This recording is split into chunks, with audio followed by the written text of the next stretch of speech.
candidate at the Department for Ethnology and Anthropology at University of Belgrade, and I also work as a researcher at the Institute for Philosophy and Social Theory.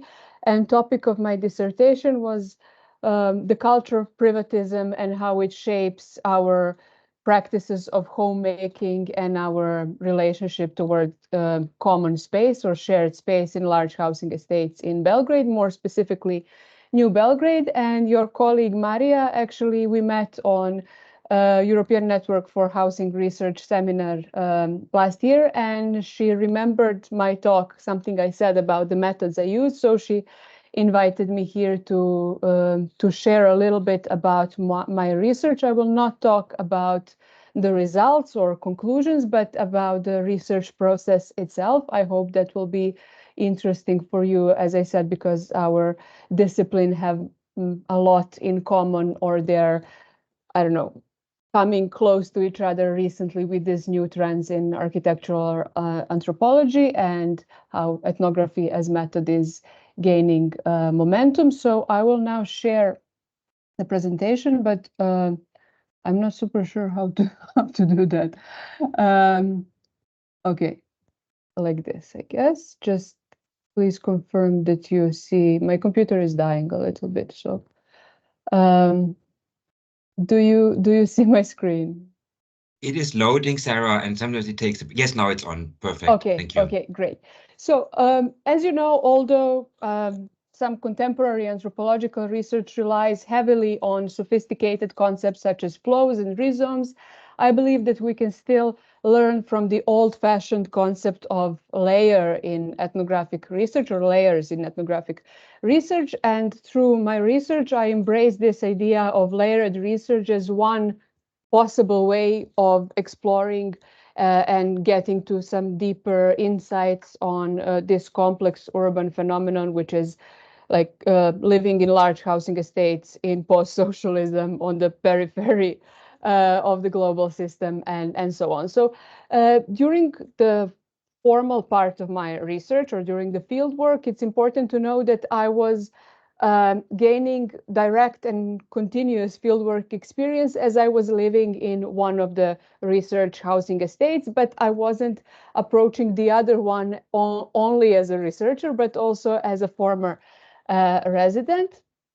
So these multiple identities enabled my long-term and active and very intensive participation in joint activities in this housing estates. It facilitated my access to research participants and opened doors to some more informal conversations and everyday observations. Just please confirm that the screen is moving, or that the slide is moving. We are still on slide number 1.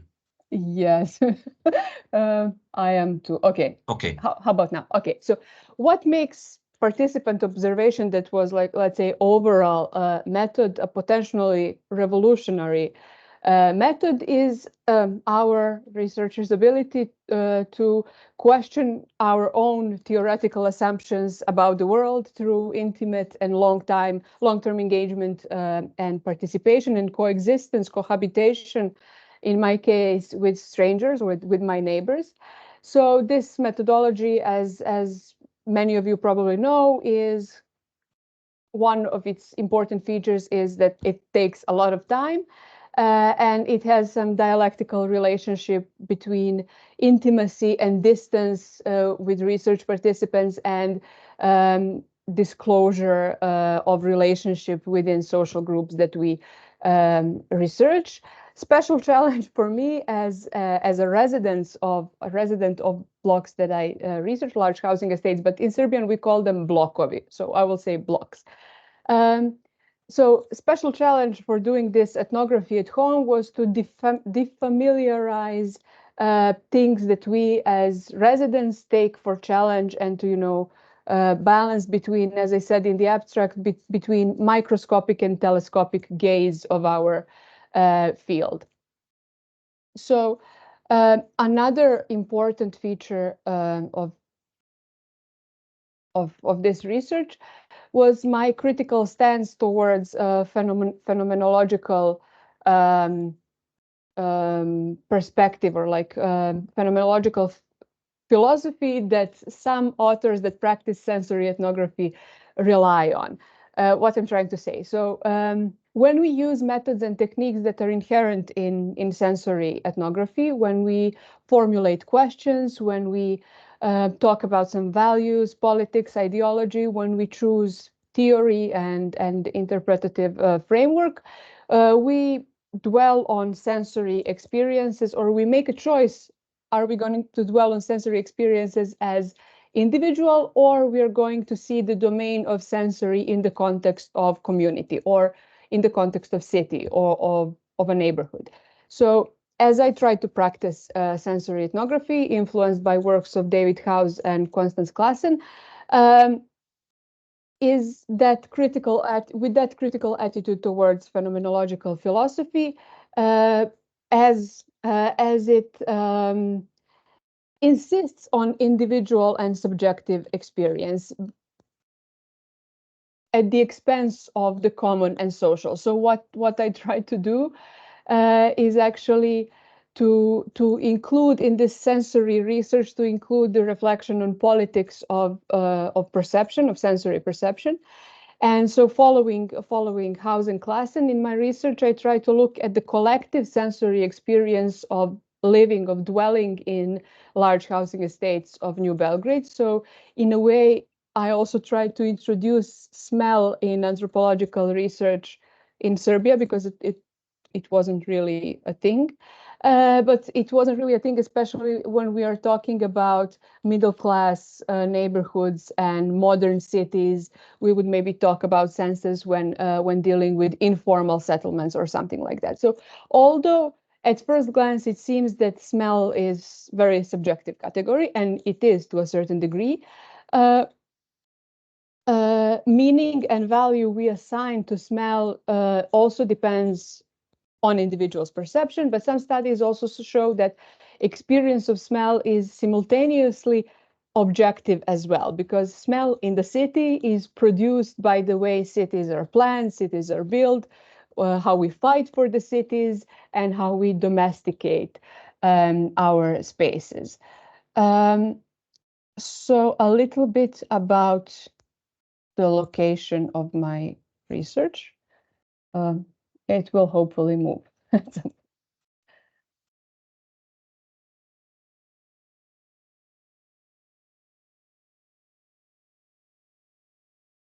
Okay, before you can see the slide, I will tell you that I conducted my research in two, okay, you see the orange ones, in two large housing estates, two blocks, block 22, and which is the smaller one, and block 45, which is the bigger one. And my research was conducted in period from June 2020 until December 2021. And I employed visual and sensory methods all together with this, let's say, standard ethnographic tools. I had 20 research participants who were all residents of New Belgrade at the time of research, and they were aged 21 to 63. So the field work was, or like the selection of housing estates was conceived as, in a way, to represent two zones of priority. So these two residential blocks were built at the same time. Construction started in 1968 and finished in 1972 or 73 for some objects. So block 22, the smaller one, belongs to the central zone of New Belgrade, which is now under protection of Heritage Memorial Institute of the city of Belgrade. And the other one, the block 45, used to belong and still belongs to the peripheral zone. Apart from their different location and their distance from the city center, they also vary. The important difference is in population density, and how open spaces are designed, and also who was the main investor. What was interesting for me was that for the smaller block in the more elite zone, the investor in Yugoslav system in Yugoslav housing policy was Yugoslav People's Army. So it was high military officials who were awarded or who were beneficiaries of these apartments, and who then got, under the right to our version of right to buy in 1991, they got the right to buy out their own apartments, and now it is mostly their kids or even grandkids who live there, while in this other block 45 in peripheral zone, it was for civilian use. So it was meant for, people working in various fields, like architects, but also healthcare providers, teachers, and police officers, also a little bit of manual workers or like blue collar workers, but in generally the entire New Belgrade, that was one of the problems with it, was very middle class. When you maybe if you've never been to this part of the world, maybe when you think about prefabricated large housing estates, you would think of low quality, low standard working class neighborhoods, but New Belgrade was actually like a flagship project for former Yugoslavia, and it was very important to show our design, and also what the industry could achieve and how we could rebuild the country after the war, and so on. So and differences between these two areas, these two blocks, pertain even until today. So as any ethnographer, of course, I didn't use a representative sample. It was non-random sample of 20 people, but I took into consideration gender and age structure, not only because of desire for research inclusivity, but also because, especially for age, it was informed by assumption that generational differences could affect perception of different generation towards some of the processes that I was looking into. For example, gentrification, local activism, and so on.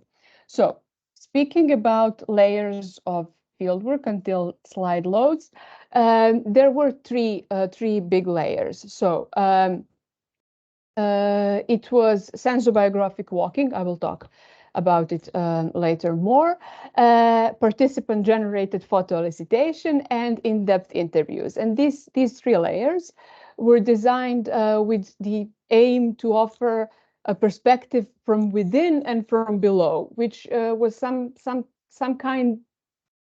it was missing from. There was a lot of research on New Belgrade, not any anthropological, or ethnographic, which was very peculiar, some sociological, but it was always top down, looking at census data, looking at big numbers and big concepts, not really looking in experience of people who live there and in their life worlds, let's say. So in addition to these methods, I also kept, of course, a research diary, and yeah, where I noted some of my observations. So these two first steps, sensobiographic walking and participant-generated photo-elicitation, only indirectly answered to my main research questions, but they were very important because they preceded in-depth interviews at home. So they were offering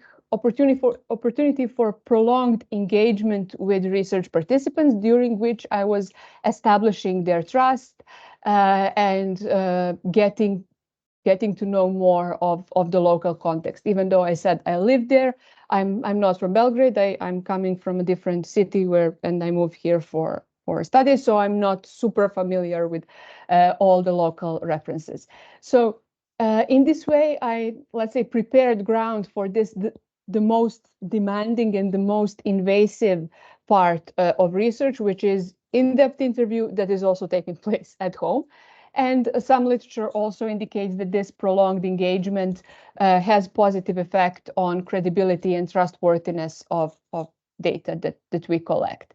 So, of course, another important thing, as you maybe noticed during when I mentioned the time frame, is that research was conducted during COVID. It was June 2020 until December 2021, and it greatly affected fieldwork. It lasted longer than planned. I excluded population older than 65. It was all the epidemic recommendations were followed, and there was lots and lots of rescheduling. So yeah, that was one thing, but there's a lot written about that already. I will not go into that now. So when talking about sensobiographic walks, the very experience of housing that or of living in the same block as my interlocutors play a very significant role in gaining initial trust and creating a sense of alliance with them. So before I would turn on recording, we would have some small talk and talk about, radiators are cold or they are too hot, about air pollution, about musty flooded basements, about new graffiti on our building, and this part of the city is famous for graffiti. And then we would also comment on smell of popcorn or a coffee from a nearby factory, and that helped me to maintain that delicate balance between identity of a researcher and identity of a neighbor, and to kind of I don't know, as a warm-up exercise for both sides, to be honest. So this method also proved to be very suitable for researching spatial practices and attitudes towards common and public space within the estate. Respondents would take active role during the walk. They would be, let's say, my tour guides through our or their neighborhood.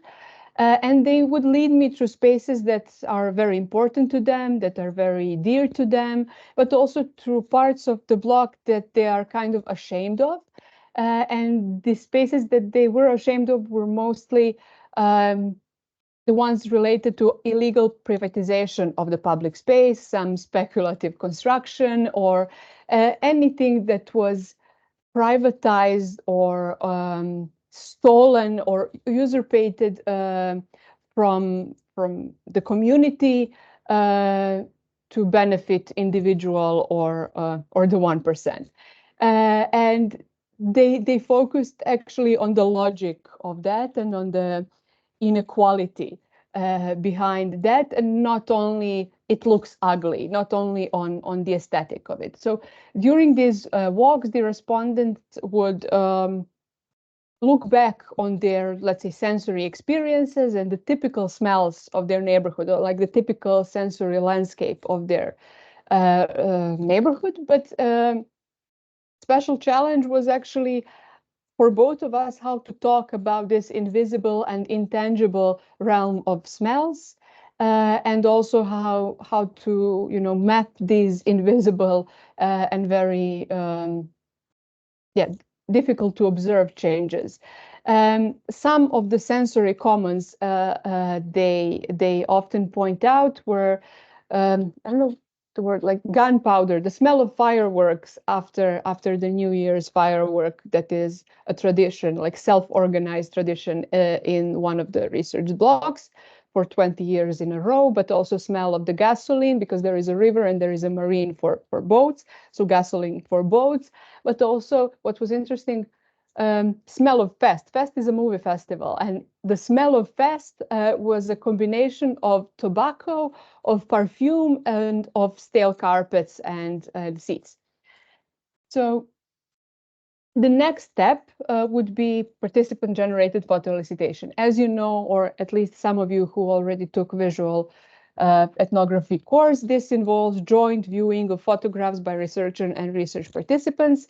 For participants, they would elicit, or they would actually take pictures themselves. So some scenes, people, and events they recorded would evoke some memories or some opinions. And for me as a researcher, I would be there to moderate and direct flow of conversation, but not to interfere too much. The thing here, as I said, is that they themselves took the photos. Over the past years, this grow in interest for this type of methods. We have different names for it. So it's participant-generated photo-elicitation, but also auto-driven photo-elicitation and participant something like that. There is another term there. So after this sensobiographic walk, at the end, I would give them disposable camera and short list manual with instructions for keeping a photo diary of their everyday life, and also technical instructions for handling this camera. But this was very, cheap, kind of shitty plastic disposable camera that you can get in a drugstore. So it wasn't really difficult to handle. For older generation, it was kind of nostalgic, and that's why it was interesting for them. For younger folks, it was interesting because they never used analog cameras, so it worked both ways. And for me, it was important that each and every one of them gets the same camera. In this way, resulting photos were of a similar quality, and during the elicitation, we wouldn't focus too much on, let's say, the aesthetic value of the photo and how good the photo is, but on the content and the story behind it. So in the sensobiographic walk and in photo elicitation, data is not only is the interview that happens during that, but also visual data that they took and that I took during the walk. So the cameras had 27 photos. Recommended time was 2 weeks. Some of them, of course, completed this assignment much quicker.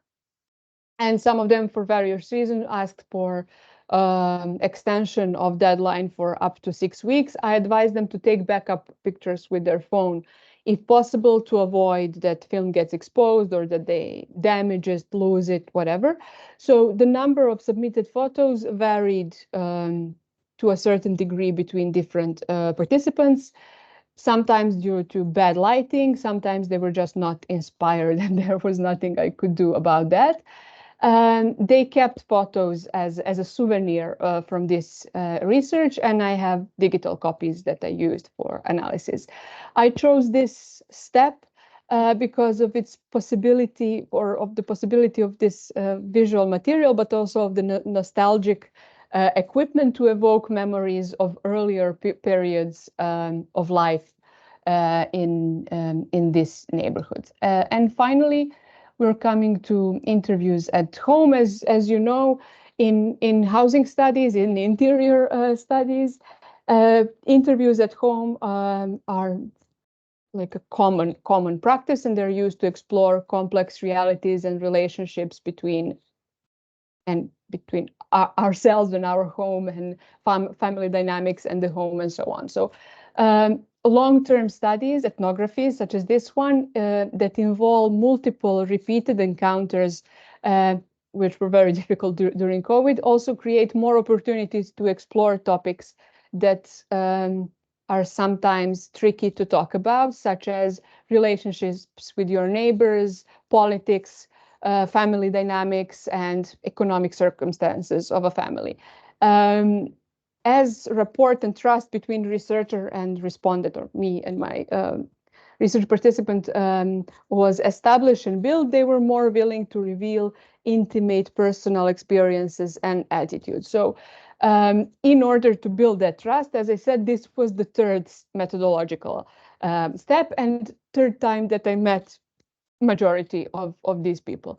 During these meetings, I not only entered a sphere of their household for the first time, but it was also for the first time that we discussed topics that were closely related to like housing in a narrower sense. It was in an atmosphere, in a setting that was more personal and more confidential. So in this sense, this in-depth interviews at home, it was entry in their private space on a spatial, but also in a metaphorical level. Some studies also show that respondents are more likely to talk about and more likely to share their life experiences and attitudes more openly in their personal space than if we were in a bar in their neighborhood, for example. So what was interesting for me that even during this type of interview, which took place in the safety of their own home, some of them would lower their voices and kind of whisper when talking about relationship with their neighbors or about when being critical towards city authorities or something like that. And what was additional value of this interview technique was, of course, the opportunity to observe the apartment and living condition of our research participant, also to do some object elicitation, to look at some memorabilia, to paint a more colorful picture of the life world of your research participants. So in addition to interviews themselves, these house visits were a field experience itself. They were semi-structured. The interview was semi-structured. I had some prepared list of questions, but also if something popped up that was interesting, we would follow that train of thought.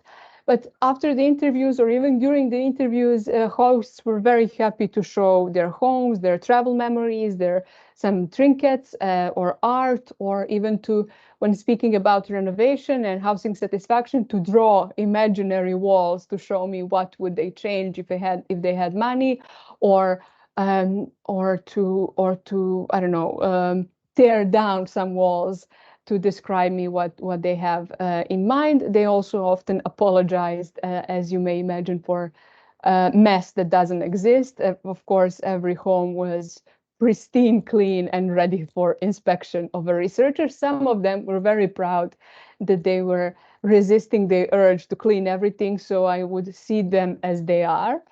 But that was maybe one or two people. Photographs were also taken during this house visits, but I didn't, because I don't know how to, didn't take sketches of the apartment, but as those are standard apartment, there are blueprints available online, so I used those later. So two more points and then I will stop. During this research, I tried as much as possible to reduce this hierarchy between research participants and myself as a researcher. That is, as we know, not always possible. These efforts are reflected, I would say, in the choice of this methodological steps, and not only because of its like ethical value, but also because it was under the assumption that it could have a positive effect on richness and credibility of the ethnography itself. Let's maybe reflect on every part of every layer of research. So for sensobiographic walking, the path, the direction, the length, the time, everything, the topics were determined by participants themselves. And in this way, I try to create some kind of natural forum and like a friendly walk and get together with the focus a little bit on the sensory, which was also like I wouldn't say a trick, but people would always respond in a good way because it was interesting and puzzling for them. It was not some some questionnaire that they have to fill out. So how novel the research is was a good selling point for recruiting research participants. For photo-elicitation, one of the reasons this method is gaining popularity and why I chose it is because it enables a greater influence of participants on the research dynamic directions and results. Also, of course, this allows participants to show how they will represent their daily life and their spaces, also then to describe that during the elicitation interview. But a limitation of it, of course, as same goes for walking, sensobiographic walking, is that it's easy to lose initial focus. And then it's difficult to not to allow freedom and more participation, and to create more egalitarian relationship. But then also you are the researcher, it's your thesis, and you kind of have to, you know, pull the brakes sometimes, and stop if people are digressing too much or so on. So of course, when it comes to in-depth interviews, possibility for active participation was not very big. And that was a situation where hierarchy between the researcher and the research participant was the biggest. I tried to reduce it as well with this conversational style of interviewing. Let's not forget, I'm their neighbor as well. And with these activities that would go before the interview itself, when I come in their home, they would offer me a tour of their apartment. We would have coffee. I would bring something to the kids, or there would be something that wouldn't be so scary. There's a stranger coming to look at your apartment and write down and take pictures. That's kind of invasive. So the last thing I think would be honest to do is to mention one mistake. Let's say it's about the tool that I wanted to use, or the app that I wanted to use. When I first had this idea of mapping of olfactory landscape of New Belgrade, I wanted to use this app. It's called Smell Map, during the sensobiographic walk. You can enter this, as you can see, points on map, and app itself creates a heat map, and then you can put categories like nice smell or stink, and then to also add, is it like a nature, people, food, drink, chemicals, or urban smells, and also to include a photo of a source or of that landscape. And in this section comment, you could add a quote from your research participants. But after I met two people, I gave up on using this app, since I encountered three types of problems. The first one is that this is like regular app that you can find on the App Store. So everything that you put in is available to all users of the app at all times. The wide availability of this app, and the fact that it's not a software designed for research, could endanger anonymity of research participants and confidentiality of the data. This could be a major ethical barrier, and especially because some smells that we would talk about, for example, smoking marijuana in some, I don't know, closed alley over there, would, you know, disclose and break the trust that people had in me when they shared. Another problem is it's unable to export this data from the app to some other format that would be suitable to change with my supervisor or with the research community in general. And finally, it breaks the dynamic between participants and myself during the walk, because I would focus too much to type in everything in the app, and that would lead to me maybe not adequately responding to what they're saying, or maybe not looking interested, because I would be preoccupied to do everything accurately. So I didn't want to look disinterested or insensitive, so I quit. So basically that's it about how I conducted this research, and I would be more than happy to answer to your questions and talk about it more later.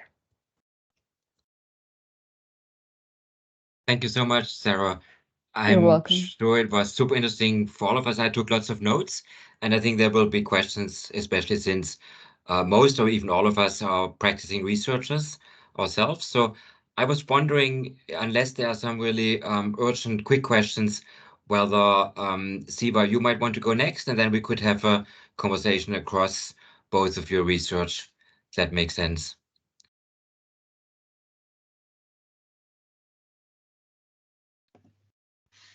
Yes, Yes, sure thing. Hi everyone. So let me just share my screen. Thank you.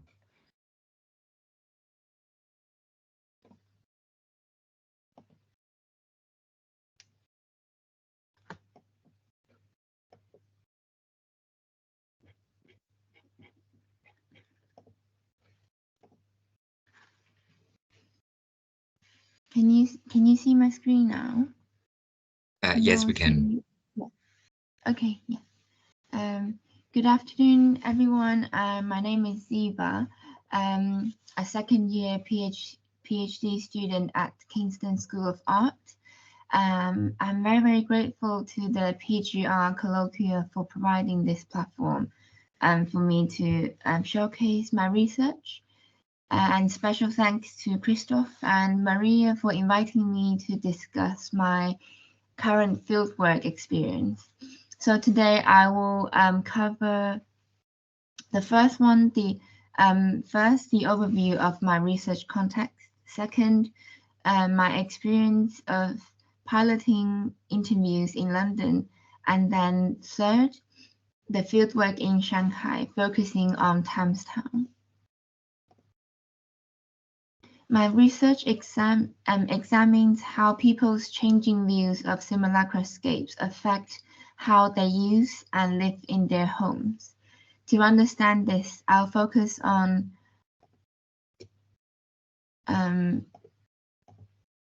first, using Lefebvre's spatial triad as a base for theoretical framework. Second, exploring shifts in China's housing policies from a national perspective and how these affect individuals.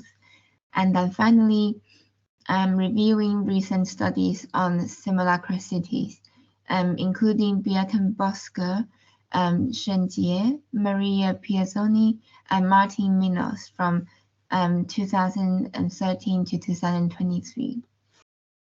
So first of all, I wanted to highlight the guiding role of Lefebvre's spatial triad in my project, inspired by Henri Lefebvre's work, particularly his concept of spatial triad outlined in The Production of Space in 1991.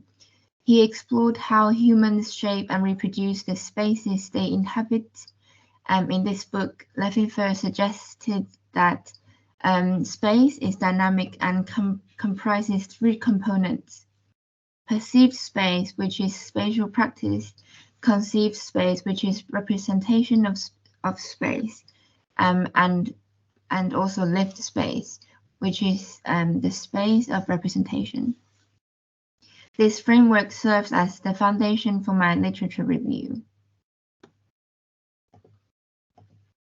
And next, I wanted to discuss China's national level policies and their implications.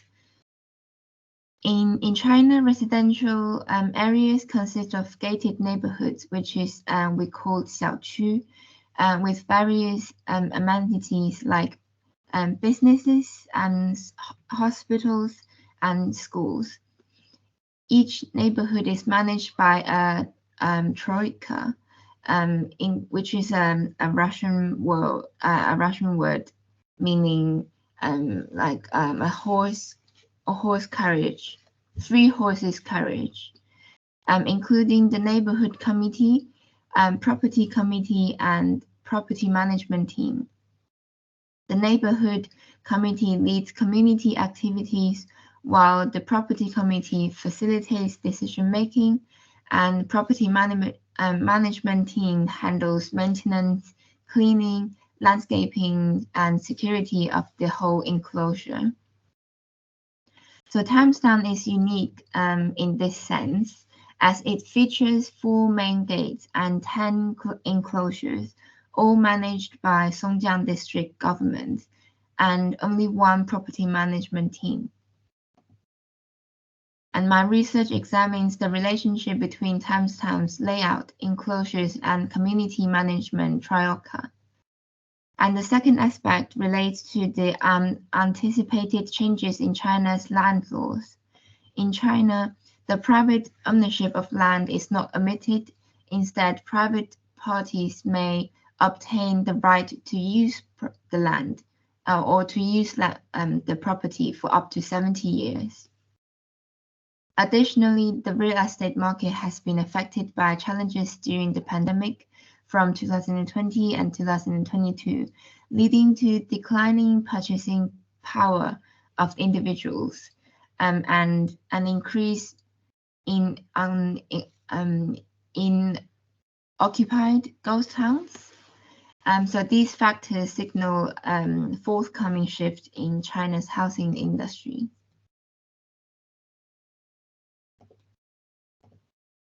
So a very quick review of my literature review.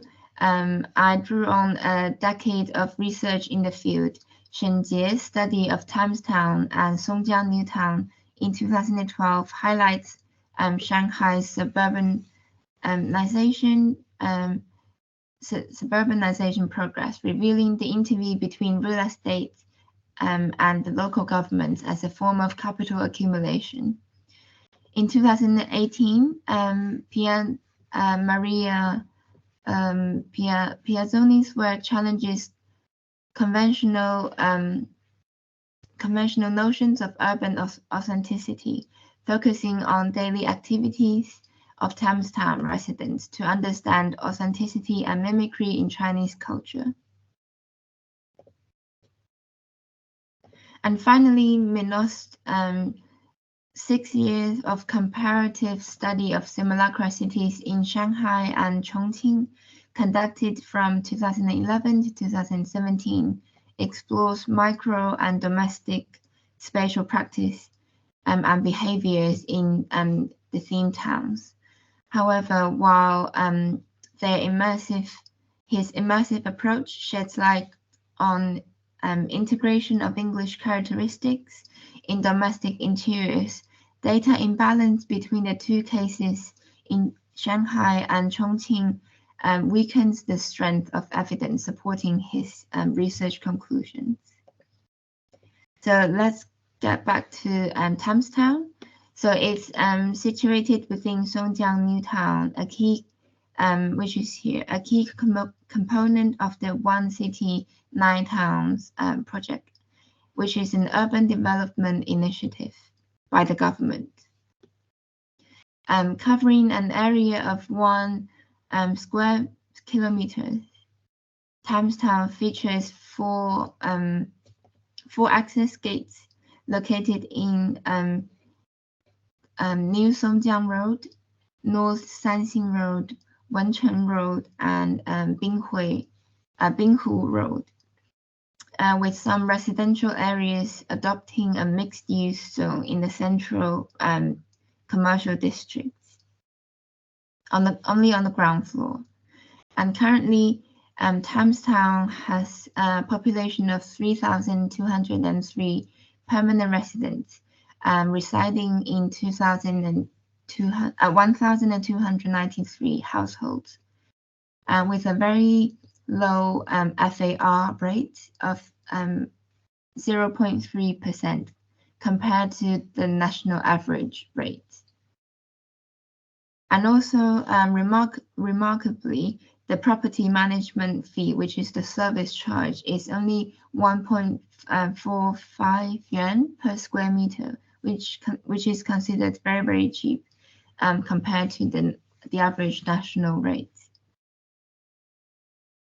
But then the district is very well maintained in public areas, roads, green spaces, lighting, and also cleanliness. Despite transitioning to a third property management team since when it was established, Thamestown remains very highly regarded by its inhabitants.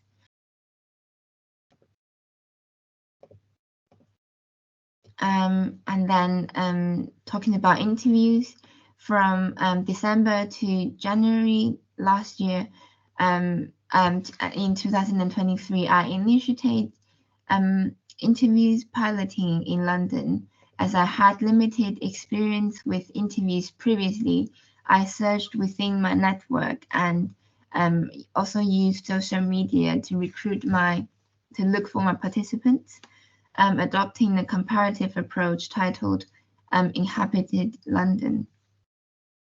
And this social media strategy and also snowball sampling strategy gained approximately 20 participants from the people I know and within my network. With each interview, I had been changing my methods progressively, transitioning from unstructured interview to semi-structured interview. Furthermore, I also observed a pattern in my workflow, which involved recruitment and then confirmation emails, and then I will conduct interviews, and then after the interview, I will finalize materials such as recordings, photographs taken during the interviews, and then after that, I will confirm the data sharing and hopefully gain consent from the participants. And then finally, I will share data on the social media. And throughout this process, I recognize the importance of effective listening and questioning skills, which serve as critical components for both data collection and data generation. And as I transitioned from piloting in London to actual fieldwork in Shanghai, I encountered several challenges and adaptations. I can only find the neighboring place half an hour drive from the site, which is where I live now, with one of my participants as the host. Also, because of the very rainy and cold weather, it really challenged the initial plans of walk-in interviews. And also, while social media proved effective for participant recruitment in London, approaching people on the street in Shanghai as planned actually gained very limited access. So it prompted me to shift my approach to engaging individuals in cafes. So offering to take home photos as a gesture of appreciation, as stated in my participant information sheet, proved that in practical, as some participants expressed discomfort with photography. So I've been also changing my participant information sheets during the interviews.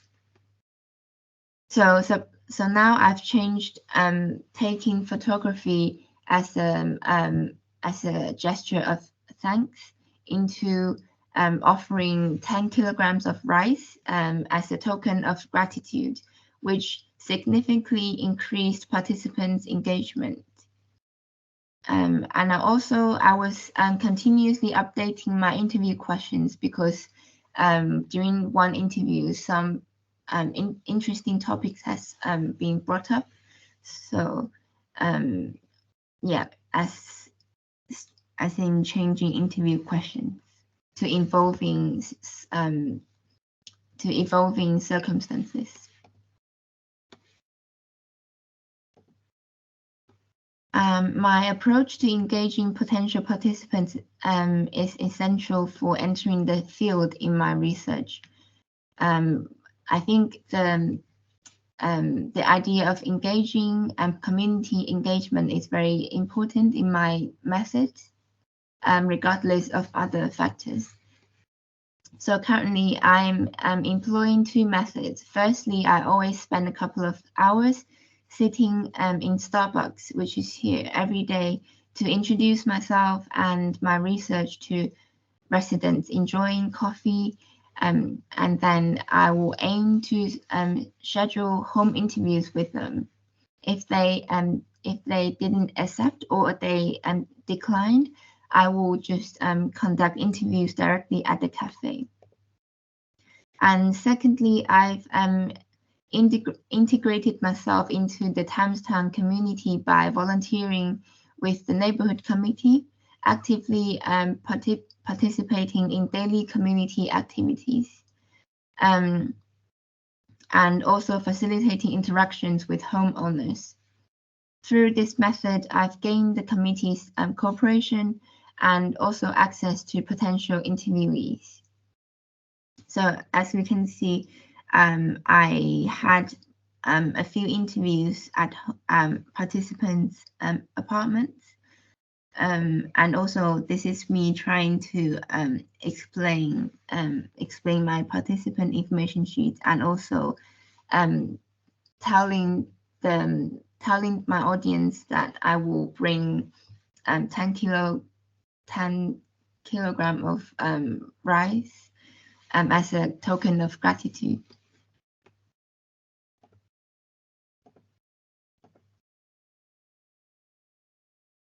So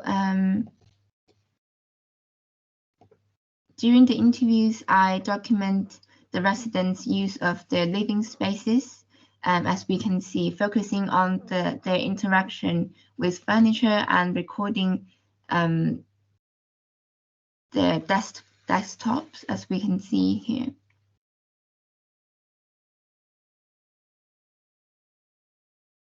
And through this process, I've identified several mismatches in urban and domestic scales between the intended design of the houses and how they are being perceived and used.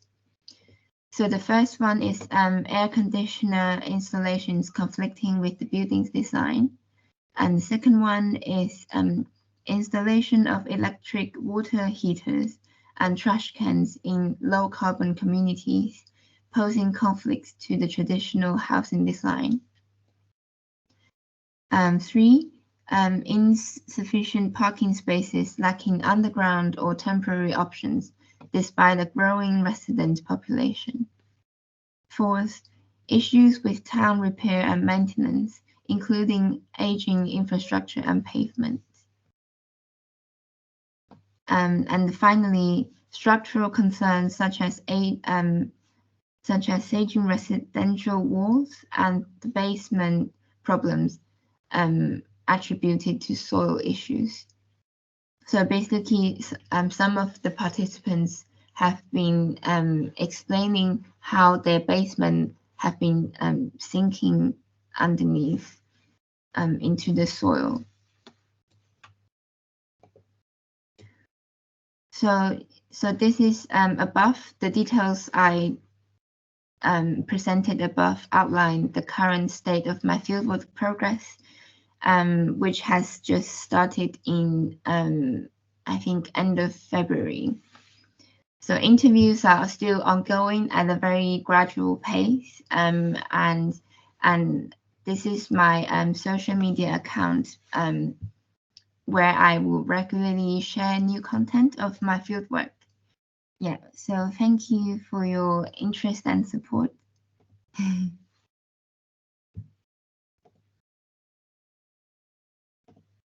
Thank you very much, Ziva, for sharing this snapshot of your ongoing research.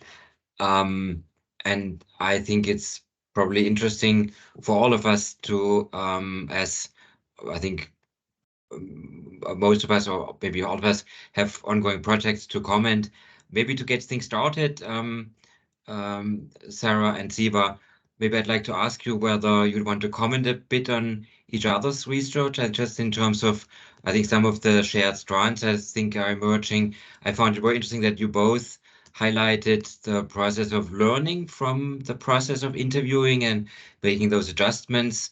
And if that's okay with you, perhaps you wanted to just maybe share like a reaction, and maybe Sara, if you wanted to share your reaction to Ziva, maybe that's a good way of starting off the wider conversation to everybody, to which everybody's invited.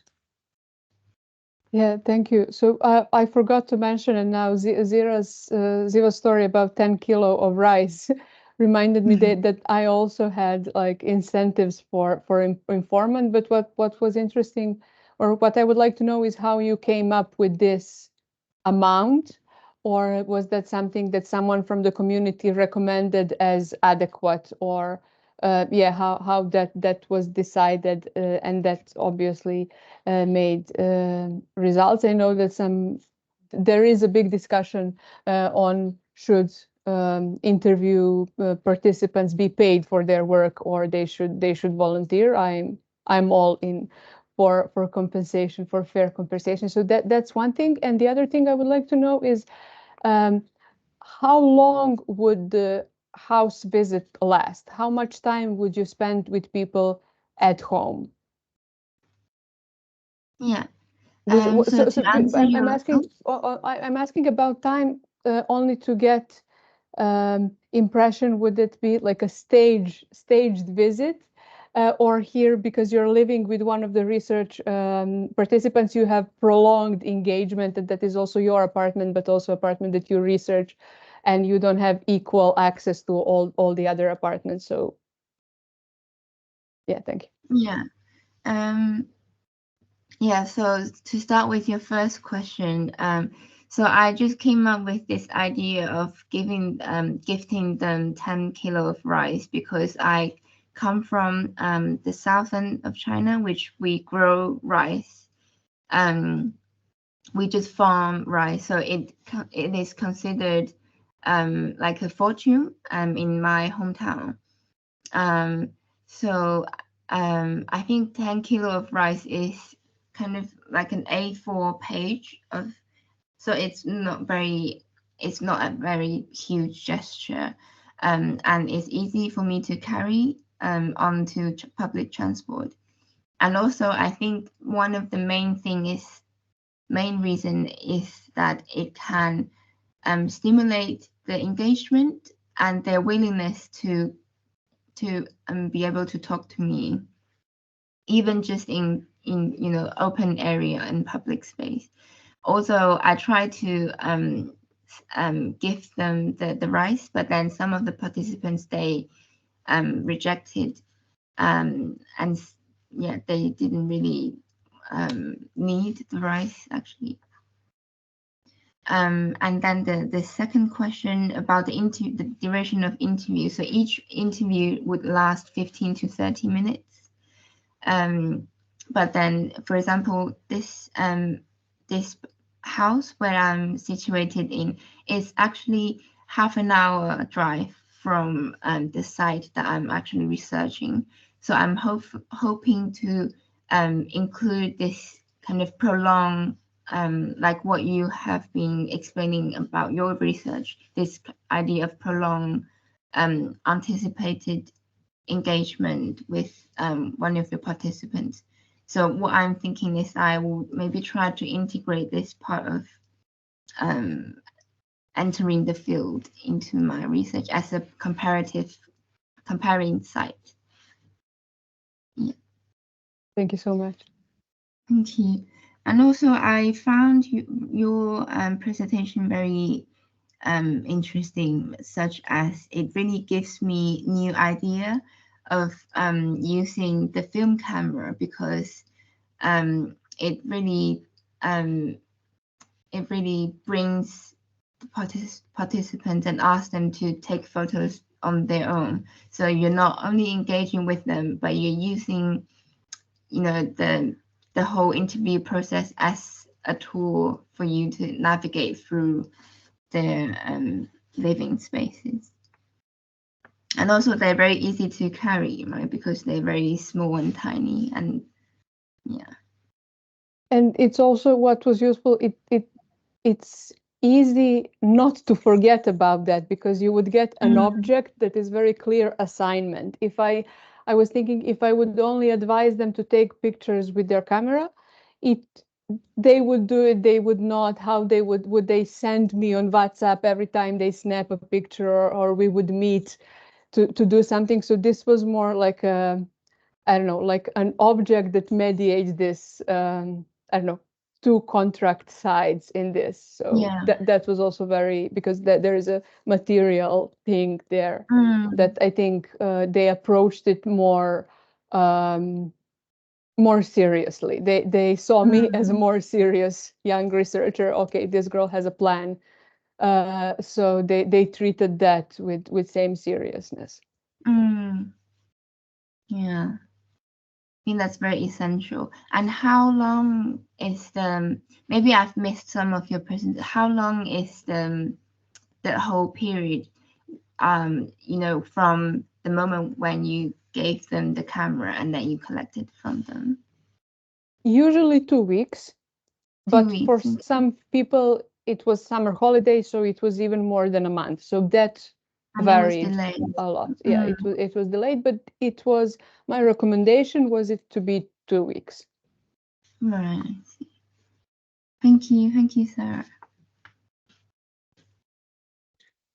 I think the photography is an interesting link actually between two presentations. I really enjoyed the photographs you took of the wash basin, for example, and the tabletops, which are in a way telling stories quite eloquently in a way that's interesting. I was curious about people finding this intrusive and whether there are ways of photographing things that are considered less intrusive. Was this actually found particularly intrusive when people were photographed themselves in the living rooms, which had some images, or did you find that they didn't mind so much other things in the apartment being photographed? Was there some kind of sense of what they felt comfortable with sharing? I think in general, they felt very comfortable with sharing and taking photos. I'm still trying to think of why, the reason behind it. I think it was partly because we started by walking outside in the public area. And then I asked them, oh, is it okay if I have a look at your home, and then to show some appreciation of their house, and they will be very happy to let you share the photos. For me, the majority of them were very happy to be photographed in their home, especially if I would ask them, what's your the coziest part of your apartment? What's your favorite part? They would be very proud to show. And especially because majority of my interview participants were middle class who didn't have much to do during COVID. They have plenty of time for DIY projects that they were very proud of to show. So that was one thing. They also were very comfortable even with me, like taking, or even themselves with disposable cameras would take pictures of entire family, including children as well. Of course, then I would modify consent form if I were to use these pictures that with the kids inside. But yeah, the ones that already agreed to participate in the research, they didn't back out. Of course, there were plenty of people that promised they will meet me, but then they didn't for numerous reasons. And then there were plenty of hesitant people. So the ones that accepted, they were all in. So to open the conversation to everyone, maybe I'll just say like a sentence about each kind of each person's research interest, and just maybe to branch it out. It's also for you to have a bit of an overview. So Patrick, I think you are working with the community center, and then I think the last time we met you was just starting. Marco, we just talked yesterday at length about urban farming and meanwhile scenarios as a kind of transition to ecological urban futures, I think is maybe fair to say. Alex is joining us from Devon and is collaborating with the Craft Council on issues around sustainability and craft, working with makers, also I think piloting some new interview techniques around using sketching and drawing. Yao Ho is his MA landscape urbanism and is looking at the post-petrol futures of petrol stations. And I hope I didn't forget anyone. And yes, and Leah will be joining us. We'll be looking at urban villages in southern China when she's starting the research. Maybe if you don't mind me just opening it up a bit to everybody in terms of anything that you'd like to put to the speakers or add. Yes, I'm sorry. You know Maria, obviously, but I think everybody knows her as well, who is also working in Belgrade under the topic "Who are cities for?" I think maybe quite closely related actually to your research in terms of the post-socialist. Come on, I was Maria's research participant. Okay, And then fantastic. I realized that our approaches and the questions she had are quite much similar to the ones that I had. I was maybe too informed of a research participant and very biased, but I'm confident she will deal with that.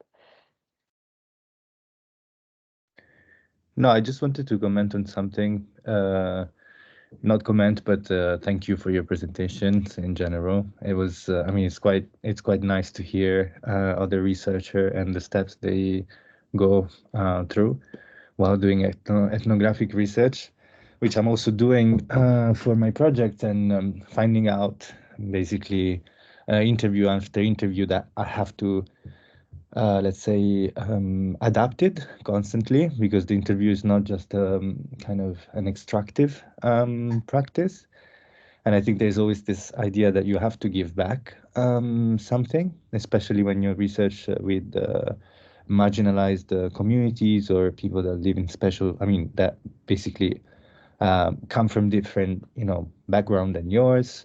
And so often you're seen as a sort of like someone that's there just to extract something. I'm talking specifically with, I don't know, community organizations or, people that actually lead these projects. Oftentimes I find myself almost quite reluctant to kind of engage because I am not part of that movement. So I appreciate both of you doing it full on, like basically living in the same apartment block that you research that you're researching on, or moving to a country where you're looking at. I think that's quite strong and powerful, which is something I kind of struggle with, because the case studies I'm looking at are, some of them are in Madrid, some of them are in London, some of them are initiated by artists, some others are initiated by associations, communities. So I have to deal with a very different samples of participants, and I think that also kind of affects a lot the way I change. I have to change every time the questionnaire before approaching, because if I'm talking to an artist or a spatial practitioner, I'm expecting a certain type of, relationship or understanding. If I'm talking with an architect, which I also am an architect, I'm expecting a lot more shared understanding between us. And if I'm talking with someone that is, working for a charity and has been doing, I don't know, mission, I mean, I've been doing other types of work, I've recognized that my language can be very foreign. So I think that puts me, that's not a real question, it's more of an observation on the difficulties that I'm going through my research, which I think for you is a bit different, because there's a stretch of time within which you kind of familiarize with these people, almost like these. I love the idea of the photo-elicitation. It's really useful, and actually I wanted to ask as well, how does all this material find a final outcome in the thesis? So how do you actually merge all this? You'll have transcripts. I'm assuming you both will have transcripts. You both will have like lots of photographs, and there's also this component of being immersed in it. So you're basically subjectively involved. Your observations really matter in the appraisal of these facts. So, on one hand, I'm asking you, what do you think about like my situation? So when I have to deal with so many different worlds that somehow have a common, they have a common sense, but they exist in very different languages and ways of doing and acting. And the other one is how, if the transcript is not the main outcome of an interview, how do you use it for your final work? I mean, I think you, Sara, finished your research, so maybe that's more of a question for you than for Ziva, which is ongoing, but maybe could be helpful for her as well. Thank you. Well, let's first start with answering your question. Yeah, the transcripts or the segments of the interview are only one part, one layer of the data displayed in the thesis that will be defended 1 month. So it's finished, it's printed already. I'm just now, waiting. So I don't know how your discipline and what's your supervisor advising you to do, but for me as a trained anthropologist with all the previous steps also in ethnology and anthropology, ethnographic writing really allows you to kind of intertwine all this, like your observations and with some facts, what happened at that time, also your diary notes, and then to interpret your transcripts, and then to make when writing, I was feeling like I was making a big collage, of everything. So it's not very, I mean, they say that cultural anthropology is not very scientific, but I think that's the beauty of it. It allows you more freer expression, more of a literary writing, more of yourself put into that text. And there you can, comment on these other things that you cannot really show as clearly as the transcript that you can just, copy and paste, or a photo that you can just paste and then analyze, but of course in your own words, and recall what the informant said about that photo, and maybe point out, are there some contradictions or mismatches, as Ziva said. So yeah, I think it's the art of writing that's here very important. And for this, about how difficult your research is, I feel you. I'm now on the verge of starting a new project on social housing, or inspired by this paper of Daniel Miller, appropriating the state on council estate. So I will be looking at interiors in social housing in different cities in Serbia. So we're talking about some homemaking and relationship towards the state and how that reflects in our interior. And then talking about very marginalized communities who are sometimes not very, like Roma community, whose first language is not Serbian, refugees, and so on. So it would be really difficult, and I am afraid. So maybe in a few months I could share more advice on that. But this first part is just practice your writing and how to, I don't know, make a tapestry of all that. And don't be afraid to kind of, if your supervisor and your discipline allows, to express yourself in the text and not just to present facts. My first draft of my thesis, or this analysis part of it, looked more like a research report than a monograph. So I was too afraid to interpret too much, or I was afraid, am I projecting, or did the person really said that?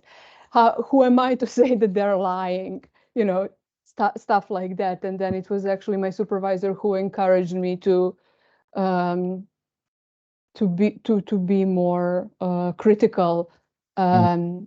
Even though people gave me trust, I can still keep a critical distance and be critical of what they do and what they say, and if there are some contradictions between what they say and what they do and how they present themselves, and so on.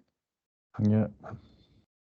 I think, sorry, just to conclude on this, I think the idea of projecting and being critical is something I'm actually facing really, strongly, because at the beginning, the first interviews, I just showed up convinced that, community gardens was something necessary, for example, for regeneration strategies. And my attitude towards it was actually negating any other kind of view that would not think that way, that they really are marginalized places and that they don't really serve to that purpose.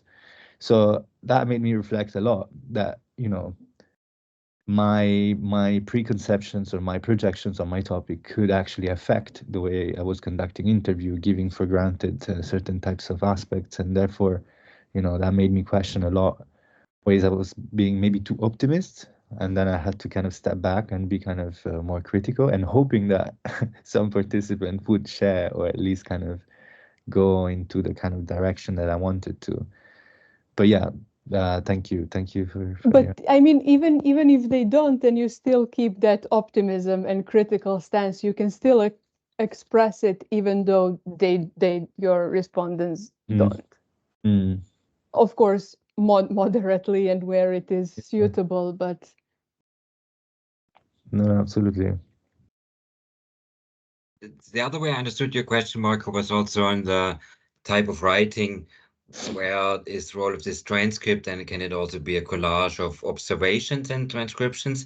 And I just put into the chat the title of this article by Andrea Mubi-Briganti, Ethnography and Fiction, What is the Difference? I will email you the PDF, Sarah. I've emailed it, I think, to pretty much everybody else in the chat already, but it's a kind of nuanced unpicking of both literature as a kind of source of information about culture and societies and people, but I think also on literary formats. And I think you did this piece of writing, Marco, which actually I found quite refreshing amongst all the transcripts, where you personally kind of put together your impression of the conversation with some fragments that you remembered from it. So it was not recorded, but I think it was done from memory, wasn't it? So I was kind of curious.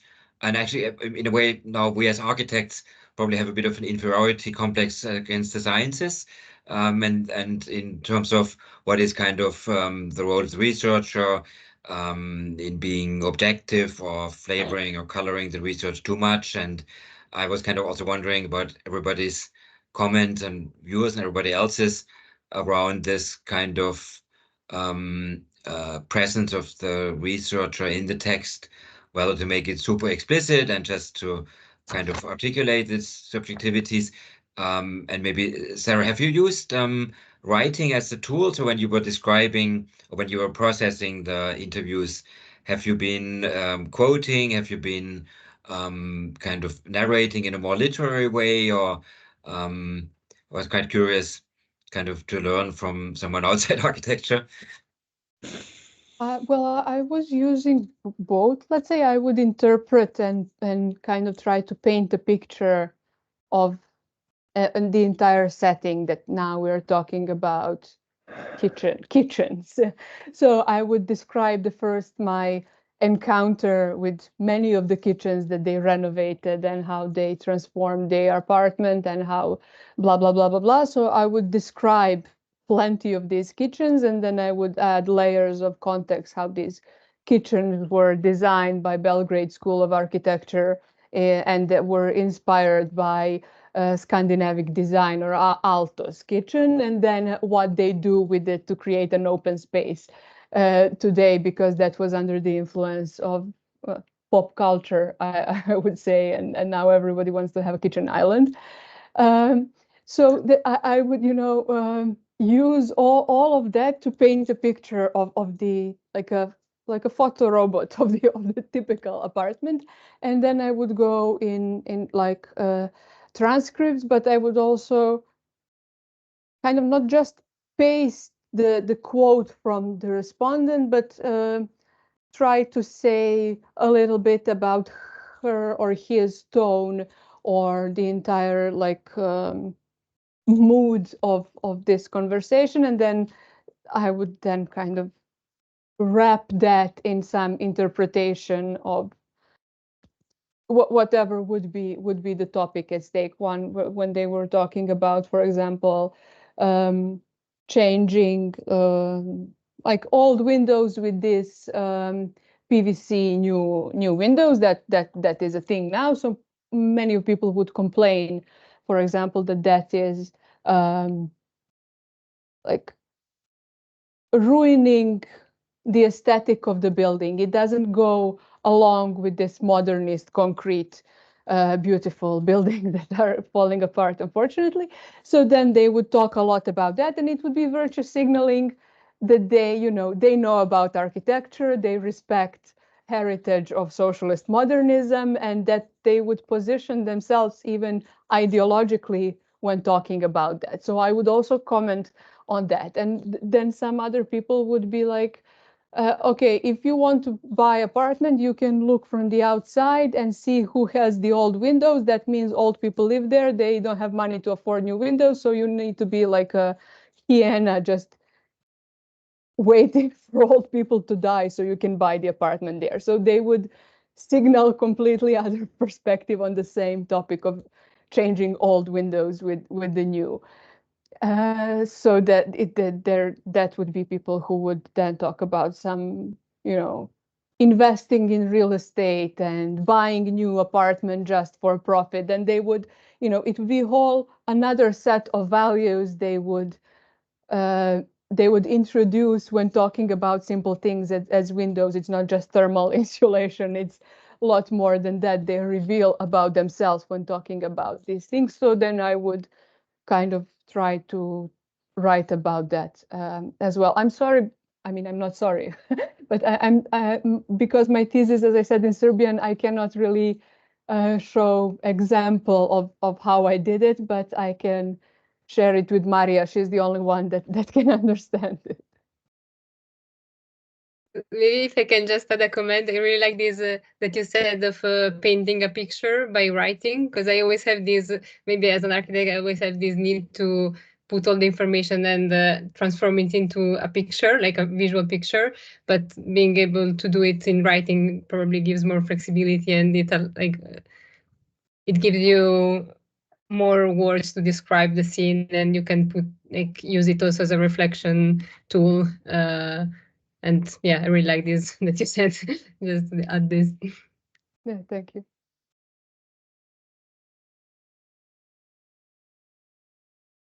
I think, Ziva, the Instagram posts that you shared of the London interviews were also maybe a bit like a media version of that kind of painting a picture, where you actually kind of used the posts also to get new interviewees. Was that part of the, and I think they were kind of quite condensed, almost like sound bites that you actually extracted from the interviews. I think very appropriate to the Instagram format, obviously, but maybe you did it also for another reason. So maybe you want to reflect a bit on how that Instagram track of your research worked.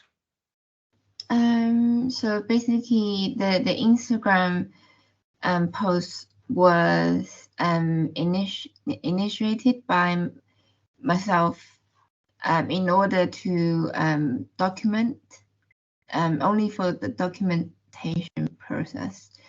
But I think after I after I started to post Instagram, like the photographs of the participants, some other people came to ask me about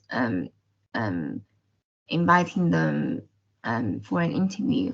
So it ended up acting as a like a recruiting tool. And yeah, I think it's very helpful for my research in London. But then I think now things are a bit different in Shanghai because I don't have a very good quality camera now, and I can only use my phones to take photos. And also the cameras are very big, too big to be carried around. So you can see the difference of the photographs I took in Shanghai.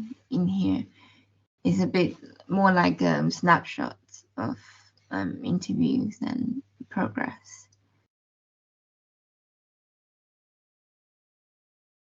So I think probably I can maybe make some changes to the photographs, and also in terms of broadcasting the research.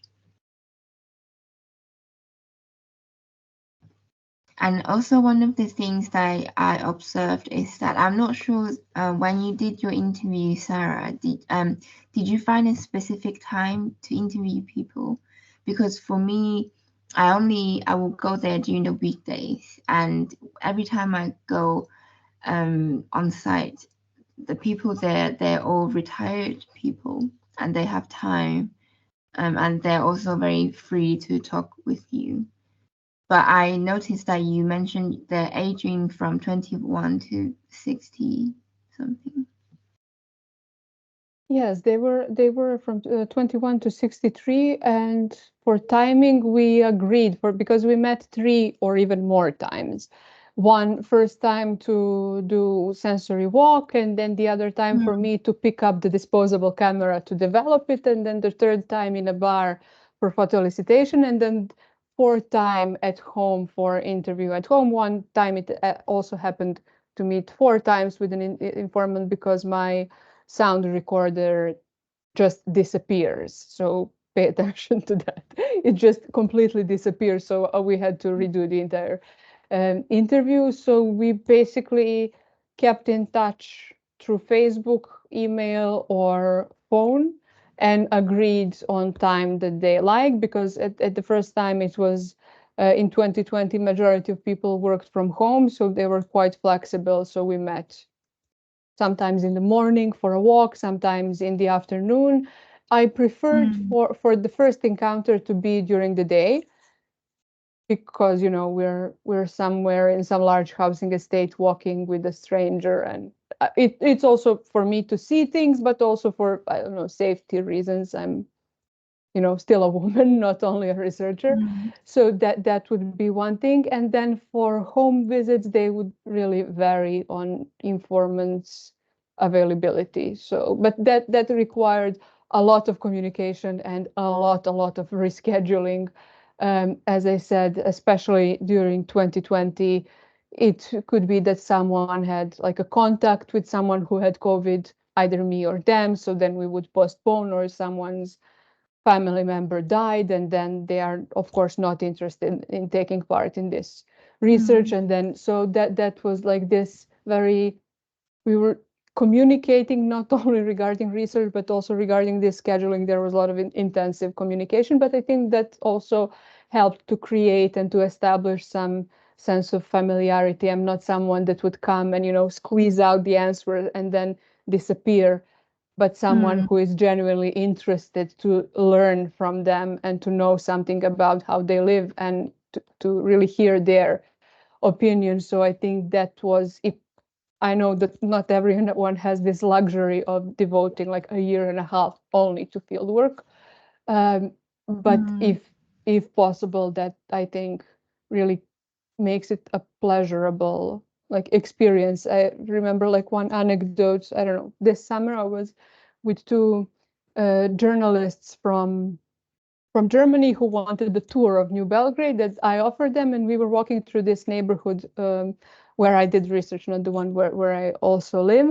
And we met one research participant who was happy, like she saw a friend from school. Oh, how are you? What are you doing? Do you want to come inside with your friends? Do you want a little bit more research to do? So it was like very friendly encounter, and I think that's really I was very fortunate for that.